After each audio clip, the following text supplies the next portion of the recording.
Welcome to our audience from wherever you're listening all over the world.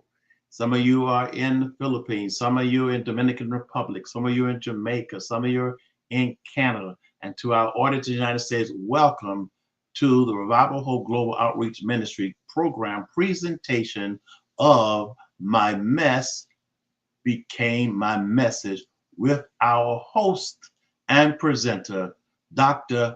Michelle. Welcome back. Thank you, Pastor Hobson, for that warm introduction. And My Mess Became My Message is a space where we break myths, spotlight healing, and explore what real wellness looks like. And as you said, I am your host, Dr. Michiel, and my co-host, Queenie. And today we are diving into a topic that is often misunderstood: speech therapy. As always, please let us know where you're tuning in from and just post today a word of affirmation, not how you're doing. Affirm yourself. So or put in the chat a word to affirm yourself and also others. Hey, Queenie, how are you? Hi, doctor. I'm good. Thank Oh, you. I that's hope good. around the world is feeling as good as I am today. I'm so excited Oh, to discuss with you um, and learn more about speech language therapy from you. oh, yes. We are one hidden field that many people are not aware of until they need it. And Mm-hmm. that's just, I always say that we're not a sexy field. Nurses sexy, doctors are sexy, but you say, hey, I'm a speech therapy. Nah, you're just a speech therapist, right? But there's so much more that we do than just speech. And today I want to try to break some myth that is associated with our profession. And the title, what is speech therapy really? It's a question. What is it really? So I want you to Mm-hmm. put in the chat what you think speech therapy is. And I will go into what we do and then try to break down some of the myth of explaining what speech language pathologists actually do. And I am a proud speech pathologist for 24 years. I love my job. I love making a difference. And not only is it a job to me, it is a ministry. So now, when you hear speech therapy, quote unquote, what comes to mind? Drop that in the chat. So for most people, it's probably a kid trying to say R's and S's, right? While that's part of it, speech therapy is actually more. So let's go into what speech language pathologists really do. And I will refer to us as SLPs. And see, I'm wearing my little pin here. I am 3% SLP, and that means that only 3% Blacks are actually SLPs. So there's not a lot of us running around. So when you walk into a room and someone can relate to you, it sets them at ease. And why do our work really matter? We work with all ages of individuals, not only children. Because I know when we think about speech therapy, most people are thinking about kids. But there are two sides. My friend, Dr. Denise, was on. She does a pediatric aspect of speech, and I do the medical aspect. So I work with the geriatric population. And I like doing that. For to me, that's exciting. She likes doing pediatric because that's exciting. But nonetheless, every single speech pathologist that you know will let you know that their job is rewarding, is fulfilling, and we have fun doing it. So what is speech therapy? The assessment and treatment of communication problems. Not only just communication problems, we work on speech, we work on voice, work on cognition, and also swallowing disorders. So we cover a wide array of disorders. And it's usually provided by highly trained professionals. So pretty much we need our master's degree or our doctorate degree. If you have a bachelor's in speech therapy, more than likely you'll be working as a speech therapy assistant. And we work with all ages, from infants to seniors, to improve speaking, listening, understanding, reading, writing, social communication, and swallowing. And I mean, please free to drop any question in the chat, and I'll be more than willing to respond. And Queenie, you can jump anytime and ask questions as well. So I had 3 myths that I've heard when I walk into patient's room. And that is speech therapy is only for kids. And I'll delve into those later, but I'm just going to highlight them right now. So speech therapy is only for kids. If you can talk, you don't need speech therapy. I walk into someone's room and they said, hey, I can talk. Why do I need a speech therapist? And then I'll have to explain all the different things that we do. And they say, oh, yeah, it's my memory. And then another myth is speech language pathologists only work on speech. And that's also a myth. So there are 9 core areas of clinical practice that we focus on. And it's articulation, fluency, voice and resonance, receptive and expressive language, hearing, swallowing, that I will refer to as dysphagia. So that's a clinical term. Cognitive aspects of communication, social aspects of communication, and communication modalities, and that's augmentative and alternative communication. So that's when we introduce devices if we are unable to get someone to speak. So first, let's talk about articulation. And this is how clearly a person produces speech sounds. So when articulation is impaired, it can make speech hard to understand. So for example, a child says wabbit instead of rabbit, or omit sounds like saying ka instead of cat. And I'll give an example of that. My son, I'm a speech therapist, so I'm real picky when it comes to sounds. So my son, when he was about 3 years old, I think 3 or 4, somewhere around there, whenever he hurts his leg, he would say, my leg hurts. And I'm like, oh, no, sweetie, it's your leg hurts. And he said, yes, my leg hurts. So I'd say the same word to him. And I said, oh, your leg hurts? Because I wanted to know if he's able to decipher sounds. So I said, your leg hurts? And he said, no, my leg hurts. So he knew when I said it was the wrong thing, but it was the wrong sound that was coming out. I knew then he did not have a disorder, because if he did, he would have said, yes, my leg hurts, because that's the sound that he's hearing.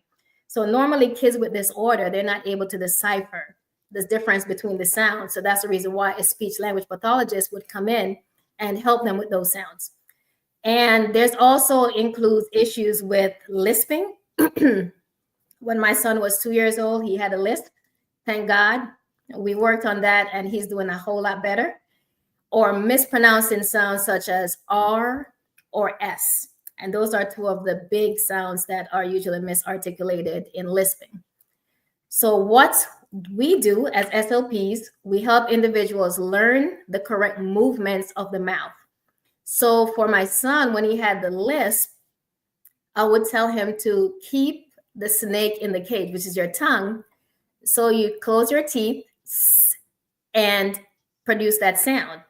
And then also for different, tongue placement, like for t, we let them know like where they would feel that sound. It would be more in the palate.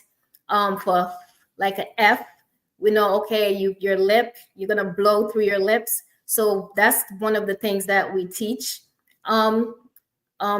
children or even adults sometimes when they have a stroke. And then, and this will help to produce the sound accurately. Another thing I mentioned, did you say something?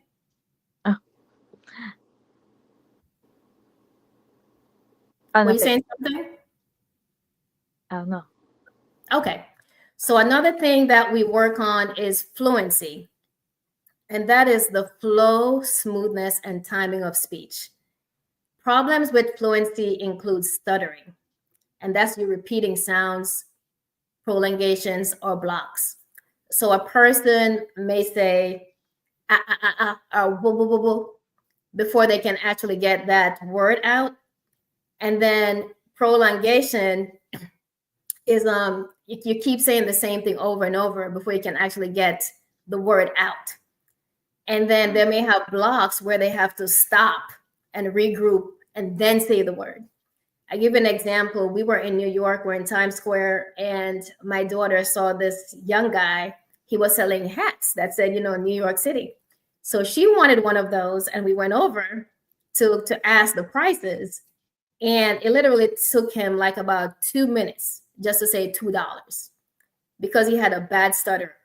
I mean, eye rolling, stomping his feet. I mean, he had it really, really bad. That's what we call severe stuttering. And then they make clutter, and that is you talk too fast and you jumble your words, so that makes it unintelligible. An example that I had as well is a teenager that hesitates or repeat their syllables. So I want to go, or get stuck mid-sentence. So that's what a block would look like. We work on strategies to make speech smooth and confident. So one of the things that we would do is easy onset. So instead of attacking the word, we would say, okay, just ease into the word.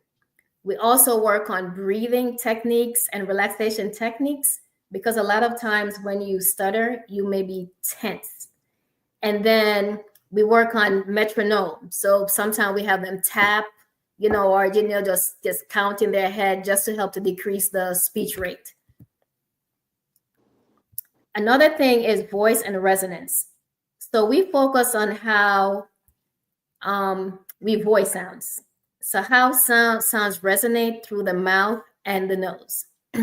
So that's voicing. Resonance is through the mouth and the nose. Voice disorders can cause speech to sound hoarse, strained, too high or low pitched, too loud or too soft. So resonance issues can result in nasal sounding speech. So a perfect example was when I had my sinus infection and I came on and I was very nasal. Some individuals, if they the palate, the flap helps to separate the nasal from the oral cavity. And if that flap is not working, then it doesn't help close off that nasal cavity. So air escapes, and then that's how that nasality is occurs. So for example, a teacher that developed vocal nodules, and that's from years of yelling over a classroom, they usually have chronic hoarseness. And not only teachers, you may see that in sports casters, coaches, pastors. So anyone where their job includes prolonged talking. And one of the things that I usually recommend is you take breaks, you take a sip of water, you rehydrate your vocal cords, and then that will help to reduce. Don't try to yell. Just try to speak at a normal volume. So what we tend to do is teach vocal hygiene, which is something I just described, breathing techniques, and exercise to restore healthy voice use. So when we look at receptive and expressive language, we are not just talking, we're just not focusing on talking. It's about understanding and expressing ideas clearly. Receptive language is understanding words, directions, and questions. So an expressive language is the ability to share your thoughts, your ideas, and your needs. So for example, a child might not understand when asked to put your backpack on the door. So that's receptive. Or they may not be able to form a full sentence to describe their day. So for example, my stepson, he has some issues with he's ADHD. So he has some issues with processing and following directions. So what we cannot give him too much information at once, because if that happens, then it won't get done. So we have to break it down into one-step directions. Finish this, then go on to this, then go on to that. If not, nothing will be completed. And another thing that I tend to do with the kids, instead of asking them, How was your day? You will get one word answer. So good. Okay. So instead of doing that, what I tend to ask is, tell me something that stood out in your day. Tell me something that made you happy today. So that forces them to use sentences or to be more expressive in their speech. So what we tend to do is help to build vocabulary, grammar, comprehension, and sentence formulation. And I also want to add that this expressive receptive language doesn't only happen with kids, it happens with individuals with stroke or dementia. And for stroke patients, we usually say it's aphasia. So that means they have difficulty producing words, or apraxia, which is more of the motor planning. So they know what they want to say, but they're not able to articulate it. So those are some things that we work on. So even though you're grown, you've had high functioning jobs, I've worked with lawyers, doctors, a different kind of profession. Once you have a stroke, then you have to relearn everything that you've known from childhood. And then hearing. Hearing is the ability to deeply connect to speech and language development. Because if you can't hear, then you're not able to produce speech sound. It's impossible. I work with a nurse, and she's hearing impaired. So and that since she was a kid. Whenever she speaks, she misarticulates sounds because she's only producing what she heard as a child. So if I hear NSD instead of Tennessee, that is what I'm going to say. We do not diagnose hearing loss. That's an audiologist's role, but what we collaborate with them closely to help clients adapt their communication if hearing is impacted. So what we tend to do is do more auditory training. So try to help them to tune in or zone into words so that they can actually hear the sound. Or we also do speech reading, which we characterize, or we sometimes say lip reading instead of speech reading. So whenever someone is communicating with them, we said make sure that person is facing you, because if their face is away from you while talking to you, it would be hard for you to hear what they're saying. So make sure that they're facing you, and ask to exaggerate those sounds, to speak slowly. So instead of saying, hey, I want you to go do this, can you go upstairs and get the pillow? So that will help with, if they're not able to hear all the sounds, they can tell from your lip movement. Oh. And the next thing, which is my favorite to work on, is swallowing. I love swallowing, and maybe it's because I love to eat, but I just think that swallowing is a social aspect of your life. That is, sitting at the table. That's where you make social connections. That's where stories are shared. That's where actual communication happens, is at the table. So we assess and treat feeding and swallowing disorders, and that's an essential life-sustaining function, because in order for us to live, we must eat. So after a stroke, an older adult might cough or choke while eating, putting them at risk for aspiration pneumonia. So after a stroke, the muscles in your oral cavity and also your pharyngeal, which is your throat muscles, they tend to weaken. So you will see individuals drooling. You will see them losing food out of their mouth. So we call it anterior spillage, because their lips are weaker, their tongue is weak, and they're not able to propel that food back. The base of the tongue may also be weakened, so it's not creating that seal at the palate So before, sometimes the spillage may occur before, after, or during the swallow. And Mhm. because if you think about it, the esophagus and the throat is right there. So if the timing, if the epiglottis doesn't come over and close it off, the timing is slow, then the food can spill over into the airways and get into your lungs, and then that's what caused the choking. And if this keeps happening, that bacteria will build, and then we can have what is called aspiration pneumonia. And that is deadly. It could be deadly. Have had individuals that had aspiration pneumonia and survived, and I've had some that just didn't make it. And Oh, this is one of the funny things, because whenever I have a patient that needs speech, and I walk in the room and I say, "Hey," I introduce myself, and I said, "I'm the speech language pathologist." And they said, "Oh, I don't need speech." And I said, "Yes." I say, "Oh, you speak fluently, so definitely not." But we work on other aspects than speech. So I go down the list of the things that we do and say, "Oh, yeah, I have trouble swallowing." mhm. And it's sad that a lot of individuals do not know what we do, and that's the reason why they don't get the help that they need. So I will give you a life example of a patient that I'm working on with right now.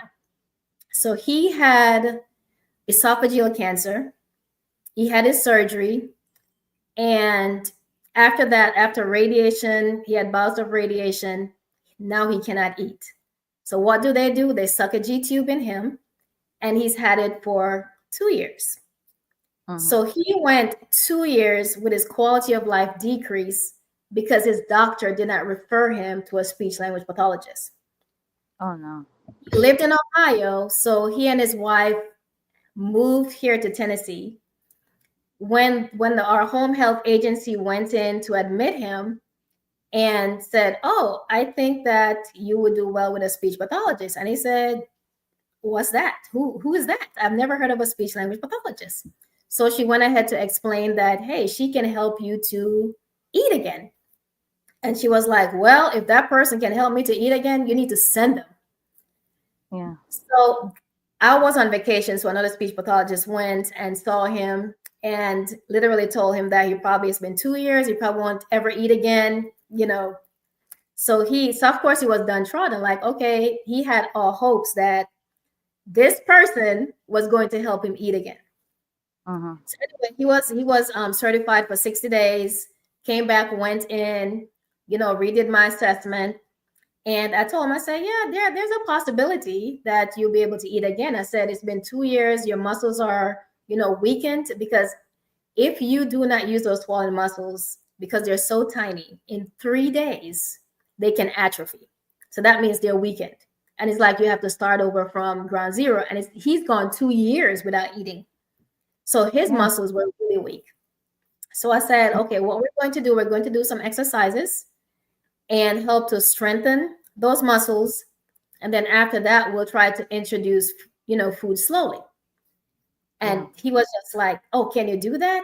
And I said, "It's possible because I've seen that happen before." Mhm.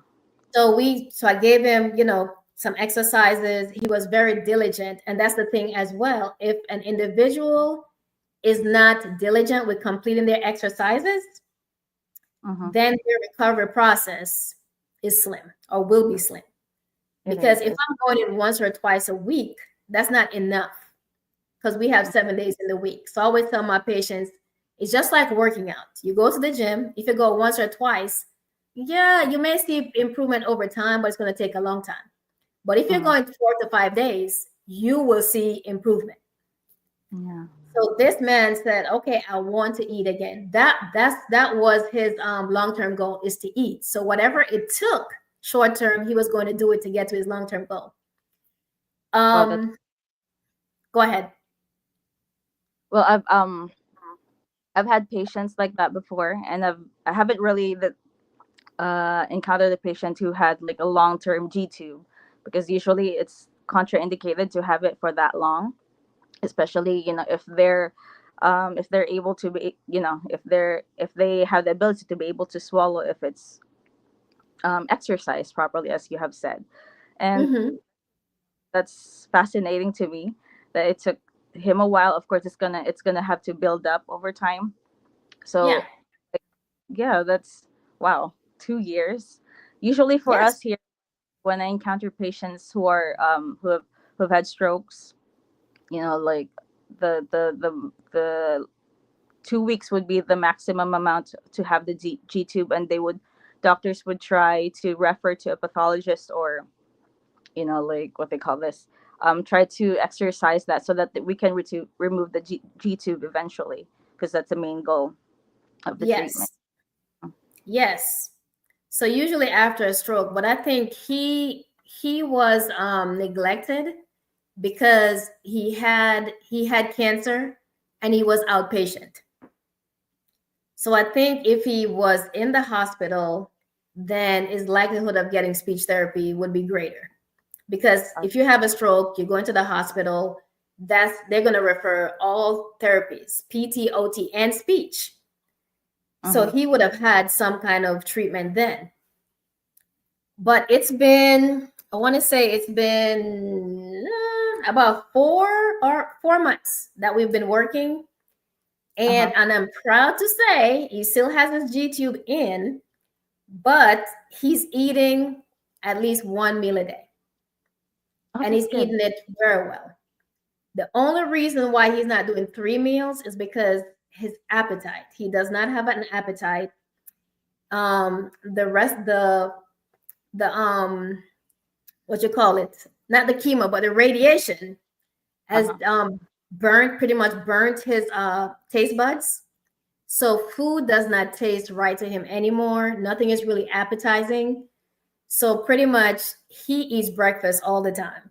Like it doesn't, he goes I'll usually show up for lunch with him and he wants breakfast food because the stuff on the menu, he just is not appetizing. But if he goes out to eat, then he can choose whatever he wants on the menu.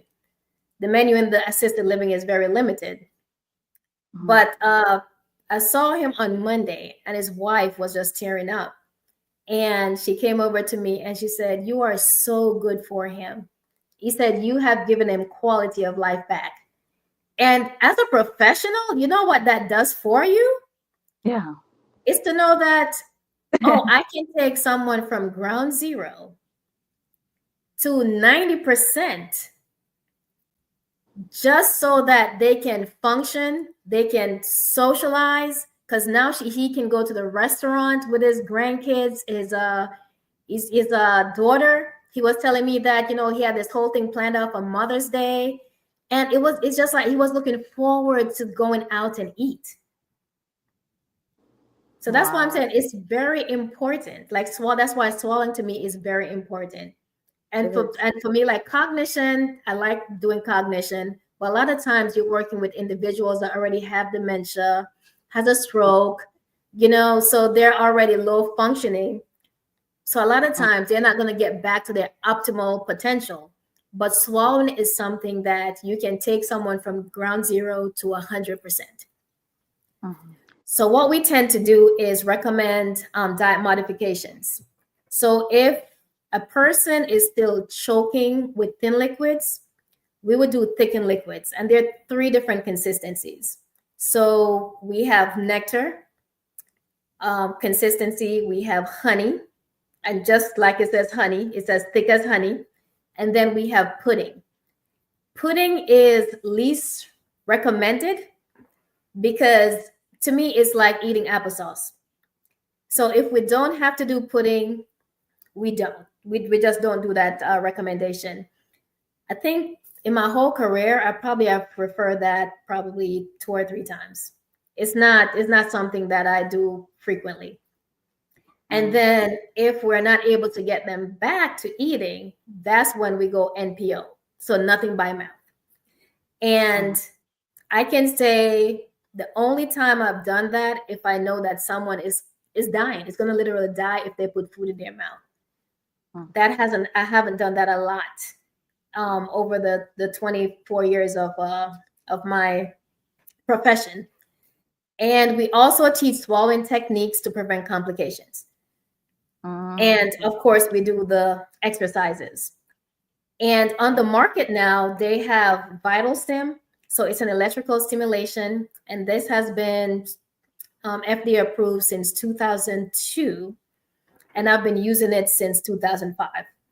So a lot of times, if the exercises is not doing what I wanted to do or moving the patient as quickly back to eating, then I would apply the electrical stimulation to their throat muscles, lip muscles if it's weak. I mean, cheek muscles if it's weak. And then that will give more stimulation to those weakened muscles and get that biofeedback and the strengthening that we need so that they can safely return to their swallowing. I have a question as well. Uh-huh.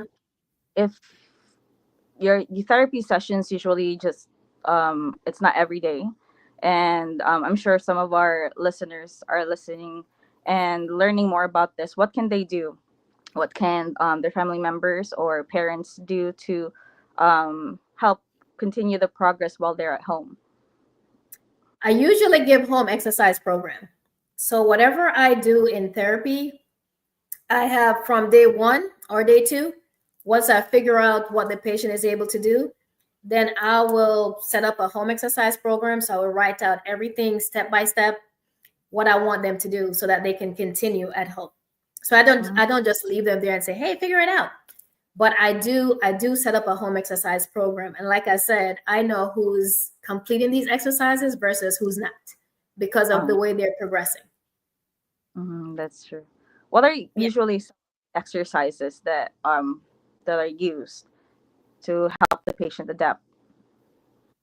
Okay, so it varies. So if you're talking about, I wish I brought some of those in to give an example, but I'll just speak it. So if it's a weakened lips and tongue, then it's a lot of I like resistive exercises. So one of the exercises would be I would get like a spoon or a tongue depressor, hold it here. They would have to stick their tongue out, and I'll try to push it back, and they would have to resist it. If it's someone that just have a stroke, they'll have a hard time doing it. But over time, they can tell the difference. So if they're not able to do it with the resistance, I just have them stick their tongue out, side to side, up, down. They're holding it for about 3 to 5 seconds because the goal is to fatigue those muscles so that they can build strength. And then for the pharyngeal or the throat area, we use a shaker exercise. And pretty much the person will lay flat on their back. They will keep their shoulders down and then try to hold their head up. So when they're doing that, all these muscles are tightening. And the goal is for them to hold it for 30 seconds. But depending on how weak that person is, I usually start at 10 seconds and then have them build up to 30. Sometimes my patient can even hold it for a minute. And then another thing is effortful swallow. And I always tell them, hey, we're working on swallowing. The best exercise for swallowing would be swallowing. So pretty much they would have to gather all the saliva in their mouth and put their tongue up towards their palate and squeeze and swallow hard. So I always tell them, swallow like you're swallowing a golf ball. You're trying to get a golf ball down. And usually I would say 10 to 20 repetitions based on the patient's level. Another exercise that I do for that area is they would hold their tongue. It's called the Masako swallow. So hold your tongue between your teeth and then swallow hard. That one is pretty good too. And another one would be the jaw retraction. I'll call it the bulldog. So no, jaw protrusion. So I always tell them, just show me what a bulldog looks like. So pretty much they would jut out their lower jaw and hold it for 5 seconds. Another one would be the tongue retraction, where they keep their tongue flat and pull it back towards their throat. And that helps with the base of tongue elevation. Sometimes, just repeating sounds. So K-A, ka, ka, ka, ka.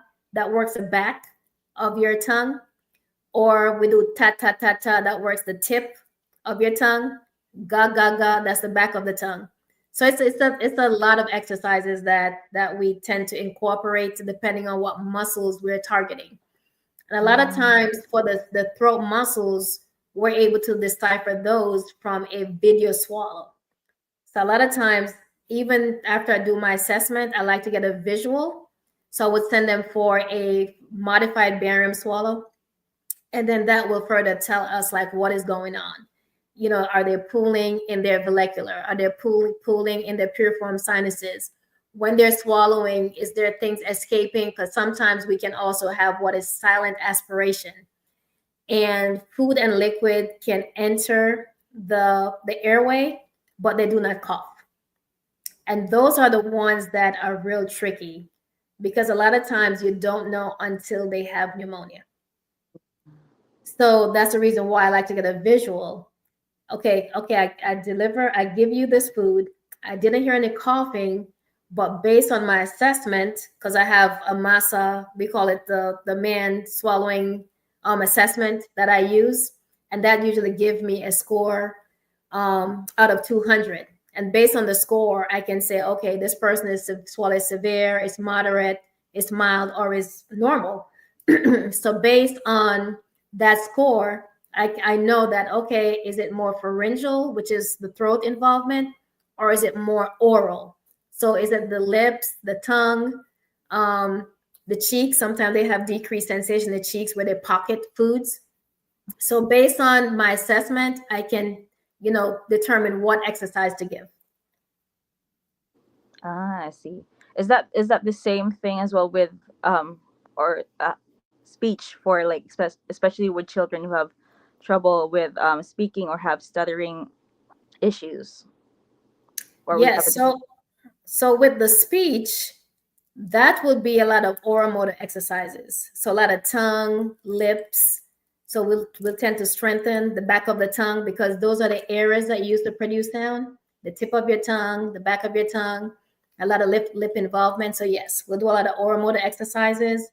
For stuttering, it would be more strategies that we use.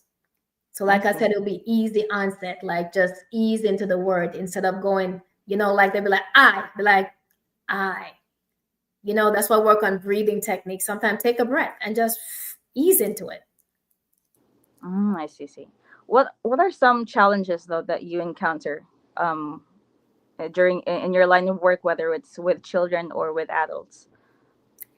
A lot of time it's non-compliance. Uh, They're not doing what they're supposed to do.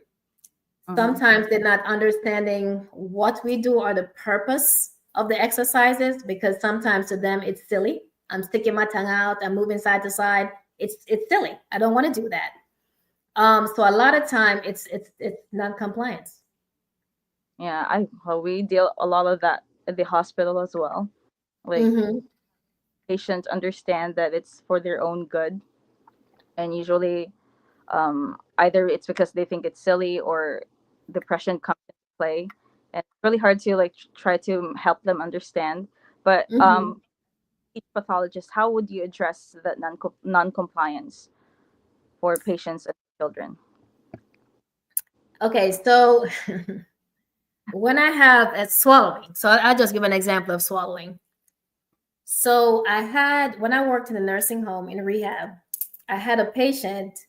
He was non-compliant. He would do physical therapy. He would do occupational therapy, but he would not do speech therapy. So they tried two speech pathologists before they tried me, because they always say, "Oh, you always know how to get these patients to work." Because a lot of times I allow them to feel like they're the one making the decision, not me. I always put the wheel in their hand. You're in the driver's seat. You're going to drive. So this particular patient, he was tough. So I went in the room.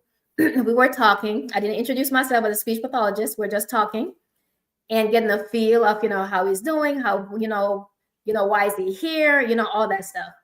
And right away, I realized that he was depressed. He wanted to be home. He didn't want to be here. And then here come this person. He wasn't eating. He wasn't doing any of that. So yeah, he was depressed. So I said, so can we make a deal? And he said, what? I said, when I leave here, I am going home and I'm going to have a scrumptious meal. No doubt about it. Why? Because I can swallow. And I said, you are being fed through a tube. That's not appetizing for you, is it? He said, no. So I said, okay, here's my deal.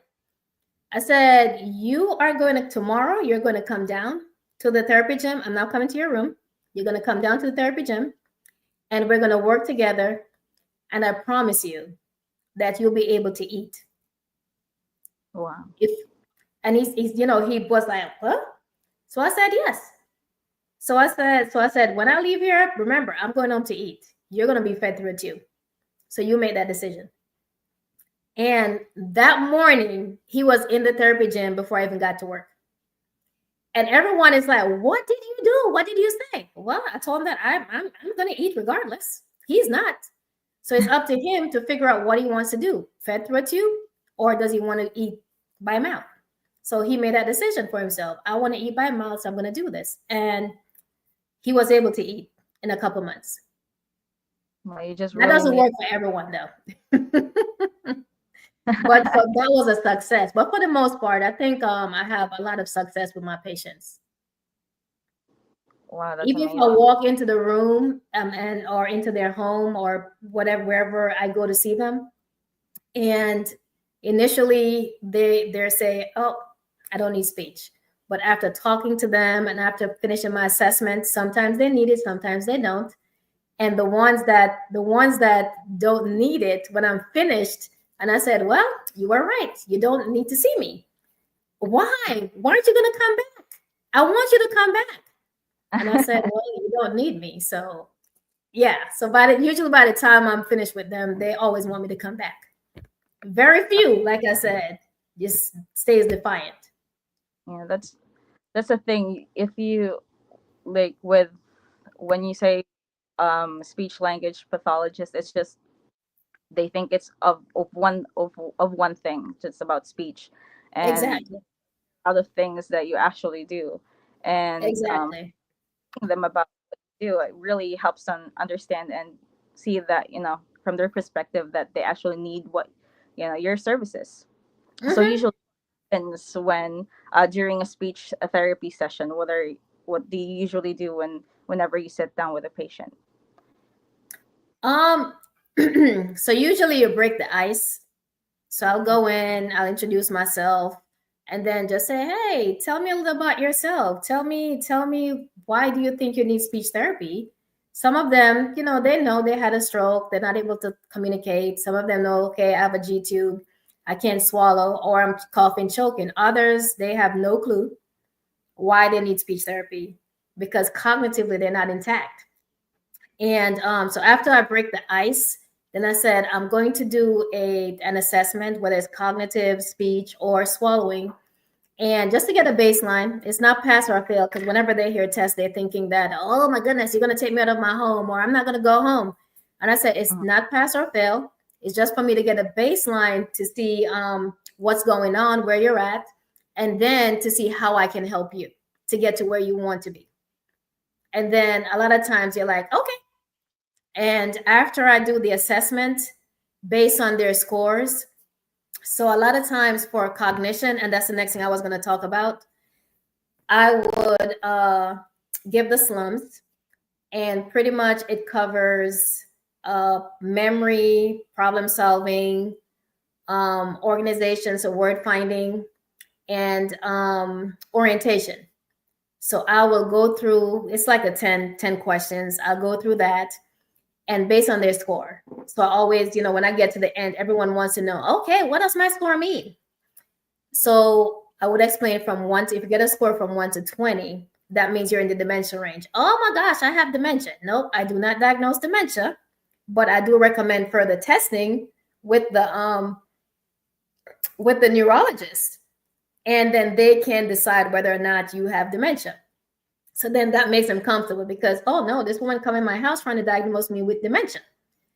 And then from 21 to like 26, that's the mild neurocognitive range. So, Mm. from it's a wide range. So normally I break it down mild to mild and mild. And then from 27 to 30, that is the normal range. Everyone wants to be normal. Everyone wants to Yeah. be normal. So that's the thing. Oh, so what can I do to get to at least 27? Oh, you got to work with me.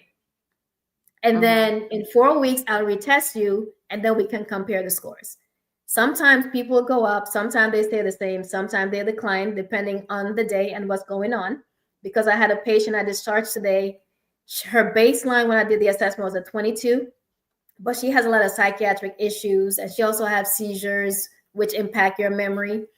So when I redid it, when I reassessed her in 4 weeks, she scored Mm. an 18. When I reassessed her 4 weeks later, she went up 1 point. I reassessed her today and she was back at baseline, which was 22. So she was happy. Ah, that's good. Yeah. Wow. Good to have like to set goals with your patients so that they'll be able to, Yeah, see the results eventually and have exactly. that. Yeah, that's good. That's really amazing. So there And was a question a while ago by one of the comments. They were asking if do all stroke patients get speech therapy, or if it's just as needed.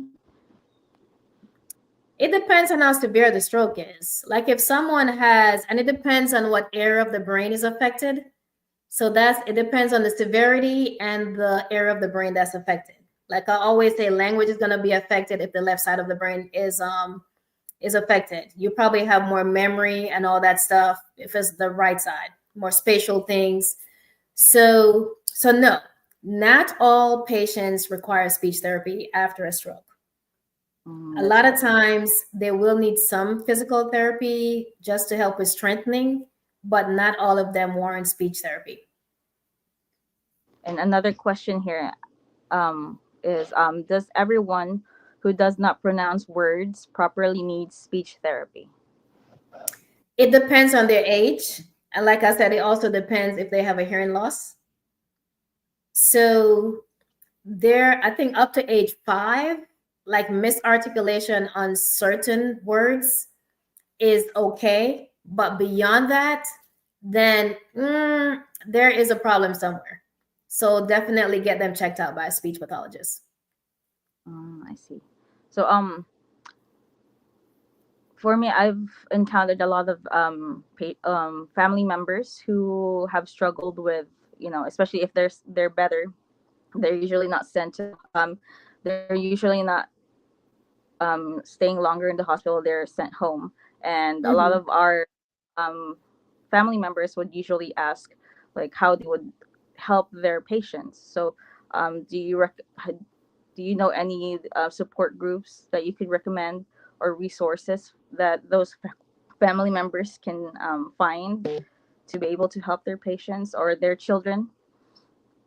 Oh, sure. So if you would just go on Google and whatever issue is going on, exercises for lips or tongue or cheeks, um, tons of exercise will come up. Our exercises for swallowing, tons of exercise will come up. Exercise for cognition, and then I will also put some in the chat after I get off. I can probably upload a few just so that you have it there.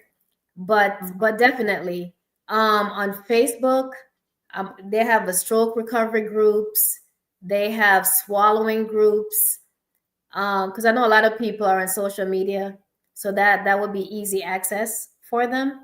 It's just to go on there, and there are tons of groups on there. I mean, I'm on this traumatic brain injury group, stroke group, dysphagia with a swallowing group. So Mm-hmm. yes, so I mean, social media makes it so easy for those support groups. Yeah, that's true. Because especially here in the Philippines, a lot of our patients can afford to, um continually be in therapy, Hmm. and it's really nice to know that we can find resources online, Yeah. especially some money to be able to,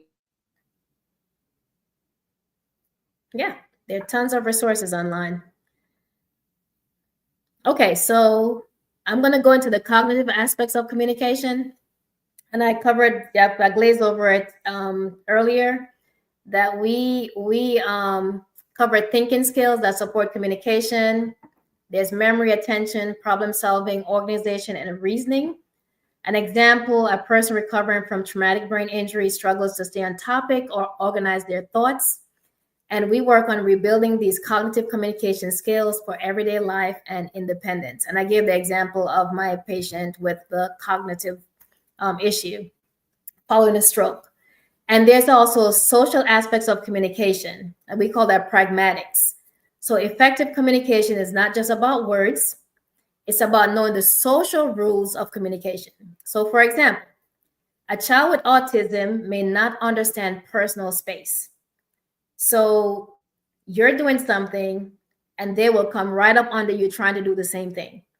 Or you're talking and they're in your face talking, not knowing that that's not appropriate. They might interrupt frequently. So you're having a conversation here, and the next thing, here they come and just start talking without saying, excuse me. Or they struggle with making appropriate eye contact. So what we teach is turn taking. Okay, so I'll talk, you talk. When you're finished, okay, so you practice turn taking. And it's intentional. So you will stop and say, okay, it's my turn. And then eventually they'll get used to, okay, I have to let this person finish and then I can talk. Interpreting facial expressions. So I wear my expressions on my face. I don't know how to not do that, because even my patients, whenever they're doing something and it's wrong, they always look at my face and be like, uh-oh, that was wrong, wasn't it? I don't know how to not wear my expressions on my face. And these children doesn't know how to interpret it, or if you have traumatic brain injury, it's hard for you to interpret those facial expressions, what it means. They use inappropriate tones.